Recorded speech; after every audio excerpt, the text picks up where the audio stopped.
नमस्कार, PS news पर आप सभी लोगों का स्वागत है। कच्चा तीवू श्रीलंका को दिया जाना आज एक राजनीतिक मुद्दा बन गया है। भारतीय जनता पार्टी अपने दक्षिण विस्तार के लेकर के जिस प्रकार की रणनीति को लेकर के आगे बढ़ रही है, उसमें कच्चा तीवू द्वीप भी एक प्रमुख मुद्दा है। तमिलनाडु भारतीय जनता पार्टी के अध्यक्ष के अन्नामलई के सूचना के अधिकार के तहत मांगी गई सूचना के जरिए यह जानकारी मिली 1974 ईस्वी में भारत के प्रधानमंत्री श्रीमती इंदिरा गांधी और श्रीलंका के प्रधानमंत्री श्री माओ भंडारनायके के बीच में एक समझौता हुआ और इस समझौते के बाद यह श्रीलंका को दे दिया गया। उस समय तमिलनाडु में एम करुणानिधि की सरकार थी। यद्यपि डीएमके ने विधानसभा में कई बार प्रस्ताव पारित कर कच्चा तीवू को लेने का प्रयास किया। ऑल इंडिया अन्ना डीएमके के जय जयललिता अदालत में भी गई, लेकिन दक्षिण भारत में यह राजनीतिक मुद्दा नहीं बन पाया। अब इस समय भारतीय जनता पार्टी जो दक्षिण विस्तार के लिए पिछले कई सालों से काम कर रही है, ऐसे में कच्चा तीवू का मुद्दा भारतीय जनता पार्टी के द्वारा उठाया जा रहा है।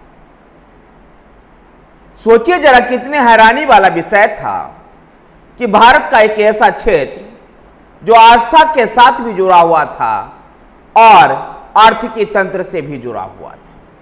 आर्थिकी इसलिए क्योंकि छोटा सा एक द्वीप, 1.5 किलोमीटर का यह द्वीप, जो छोटा सा एक द्वीप था, जब तमिलनाडु के मछुआरे मछली पकड़ने के लिए महासागर में जाते थे तो यहां अपने जाल सुखाते थे, आराम करते थे, आखेट करते थे। लेकिन अब जब उस तरफ भारत के मछुआरे जाते हैं तो उनको हवालत में स्वागत किया जाता है। श्रीलंका के कोस्ट गार्ड उनको पकड़ लेती है। श्रीलंका का वो द्वीप, श्रीलंका कच्चा तीवू द्वीप पर अब नौसैनिक अड्डा बना चुका है। गनीमत तो और भी जब है जब आर्थिक संकट में फंसा हुआ यह हमारा पड़ोसी चीन के चंगुल में पूरी तरह से फंसा हुआ है। ऐसे में कच्चा द्वीपू का बड़ा महत्व था। लेकिन तब की सरकार, तब के प्रधानमंत्री श्रीमती इंदिरा गांधी संभवतः इस बात को नहीं समझ पाई। ना संसद में कोई प्रस्ताव पारित हुआ, ना संविधान संशोधन किया गया और न ही विपक्षी दलों से कोई विचार विमर्श किया गया। दोनों देशों में एक जैसी सोच के नेता थी।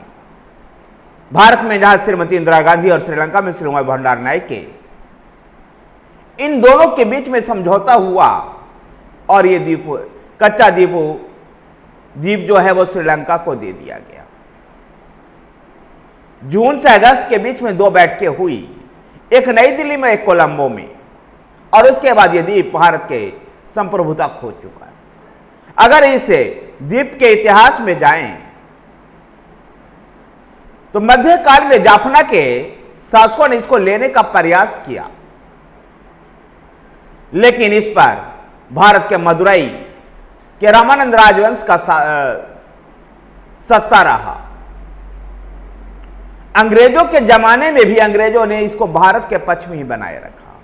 1921 ईस्वी में बहुत गहरा विवाद बन गया था, जब श्रीलंका में भी और भारत में भी अंग्रेजों का शासन था। फिर भी अंग्रेज इसको भारत से अलग नहीं कर पाए। जिनकी नीति फूट डालो और शासन करो की नीति थी, उसके बाद भी उन्होंने इसको भारत से अलग होने नहीं दिया। राम सेतु से जुड़ा हुआ यह द्वीप ज्वालामुखी उद्गारों से बना हुआ यह द्वीप है तो छोटा सा, लेकिन इसका महत्व था। पाक के जलडमरू मध्य में स्थित यह द्वीप भारत के लिए रणनीतिक दृष्टिकोण से महत्वपूर्ण हो सकता है। लेकिन शायद इंदिरा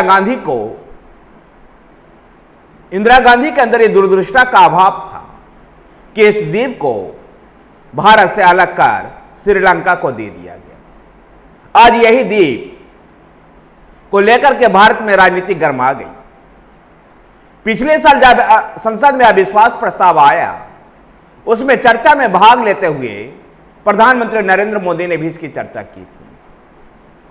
और अब मेरठ के चुनावी सभा से फिर से नरेंद्र मोदी ने इसकी चर्चा की। सवाल अब यह उत्पन्न है कि आखिर वही डीएमके पार्टी जो तमिलनाडु में सत्तारूढ़ डीएमके पार्टी है, वो आज कांग्रेस की गोदों में ही खेल रही है। तमिलनाडु की राजनीति के लिए अहम स्थान रखने वाला कच्चातीवू द्वीप भारत के रणनीतिक दृष्टिकोण से अहम था। अगर इसकी भौगोलिक स्थिति की चर्चा करें तो भारत के रामेश्वरम से लगभग 14 समुद्री मील दूर, अगर किलोमीटर में उसको आके तो 25 किलोमीटर दूर भारत की सीमा से श्रीलंका की तरफ से जाफना सबसे अधिक नजदीक है। ऐसे में भारत के लिए अहम रणनीतिकार था कच्चातीवू द्वीप। कांग्रेस पार्टी की उस समय सरकार थी और जब से यह प्रधानमंत्री नरेंद्र मोदी के द्वारा यह राजनीतिक दृष्टिकोण से यह मुद्दा उठाया गया और जिस तरह से तमिलनाडु भारतीय जनता पार्टी के अध्यक्ष के अन्नामलई के सूचना के अधिकार के जरिए सूचना उजागर हुई, प्रधानमंत्री नरेंद्र मोदी ने मेरठ की जनसभा से, चुनावी जनसभा से इसको राजनीतिक मुद्दा बनाया। ऐसा लगता है कि भारतीय जनता पार्टी के चुनावी घोषणा पत्र में कच्चातीवू को वापस लेने का मुद्दा शामिल हो सकता है, क्योंकि गौर कीजिए कि भारतीय जनता पार्टी अब दक्षिण भारत में अपने विस्तार को देख रही है और उस दूसरी तरफ अनुच्छेद 370 और राम मंदिर का मुद्दा अब समाप्त हो चुका है।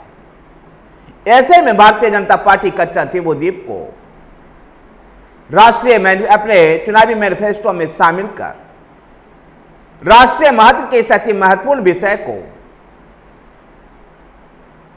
सांस्कृतिक राष्ट्रवाद से जोड़ना चाहती है। देखना दिलचस्प होगा कि इस कच्चातीवू द्वीप को लेकर के आखिर क्या माहौल बन पाता है। धन्यवाद साथियों, वीडियो को लाइक कीजिए, शेयर कीजिए, हमारे साथ बने रहने के लिए हमारे चैनल PS न्यूज को सब्सक्राइब कीजिए। धन्यवाद।